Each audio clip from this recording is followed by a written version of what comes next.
Hello, ഇത്രയും നല്ല കണ്ണോളെ ചീനച്ചട്ടി നിങ്ങളെ വീട്ടിൽ ആരെങ്കിലും വീട്ടിലുണ്ടെങ്കിൽ ഒന്ന് കമന്റ് ചെയ്യണേ.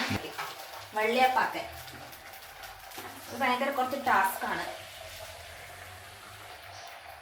കുറച്ച് നല്ല വെയിറ്റ് ഉള്ളതുകൊണ്ട് ഇതിങ്ങനെ റൗണ്ടിലെടുക്കാൻ കുറച്ച് ടാസ്ക്കാണ്. കയ്യിൽ നിന്ന് വിട്ടുപോയാൽ ഭയങ്കര പ്രശ്നമാണ്. നല്ല വെയിറ്റ് ഉണ്ട്, കാണുന്ന പോലെയല്ല, നല്ല വെയിറ്റുള്ള ഇരുമ്പിന്റെ ചീനച്ചട്ടി.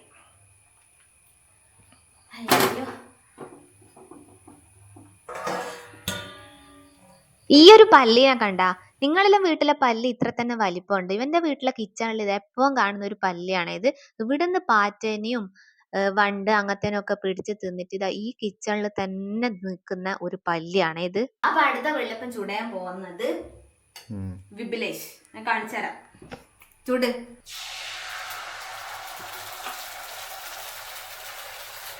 ഇത് ഞാൻ ഇവനെ കൊണ്ട് ഭീഷണിപ്പെടുത്തിയിട്ട് ചെയ്യിക്കുന്നതെന്നല്ലേ. നമ്മൾ ഫുഡൊക്കെ ഉണ്ടാക്കുമ്പോൾ ഇങ്ങനെ നമ്മളെ ഹെൽപ്പ് ചെയ്യാനൊക്കെ ഇവന് ഭയങ്കര ഇഷ്ടമാണ്. ആള് സൈലന്റ് ആണ്, കുറച്ച് സംസാരിക്കൂ, അതൊക്കെ ശരി തന്നെയാണ്. പക്ഷെങ്കിൽ ഇങ്ങനെ ചെറിയ ചെറിയ ഹെൽപ്പ് ഒക്കെ ചെയ്തു തരുവേ.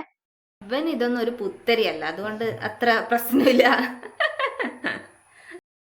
അപ്പൊ ഇവന്റെ അച്ഛനും അമ്മ ഷുഗർ ഒക്കെ ഒന്ന് ടെസ്റ്റ് ചെയ്യാൻ വേണ്ടിട്ട് ഒന്ന് പുറത്തു പോയിട്ടാണ് ഉണ്ടായത്. അപ്പൊ ഞാൻ വെള്ളിയപ്പാക്കുന്ന വേണ്ടിട്ട് അന്നെ ഒന്ന് ഹെൽപ്പ് ചെയ്യാൻ വേണ്ടിട്ട് ഒന്ന് കിച്ചണിലേക്ക് വന്നതാണ്.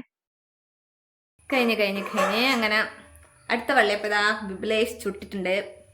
അപ്പൊ ഇന്ന് നമ്മളെ ബ്രേക്ക്ഫാസ്റ്റ് എന്ന് പറയുന്നത് നല്ല കള്ളപ്പം. ഇന്ന് വെള്ളിയപ്പം കള്ളപ്പം എന്നൊക്കെ ഇനി പറയും. നല്ല കള്ളപ്പം ഉണ്ട്, നല്ല മുട്ടക്കറി.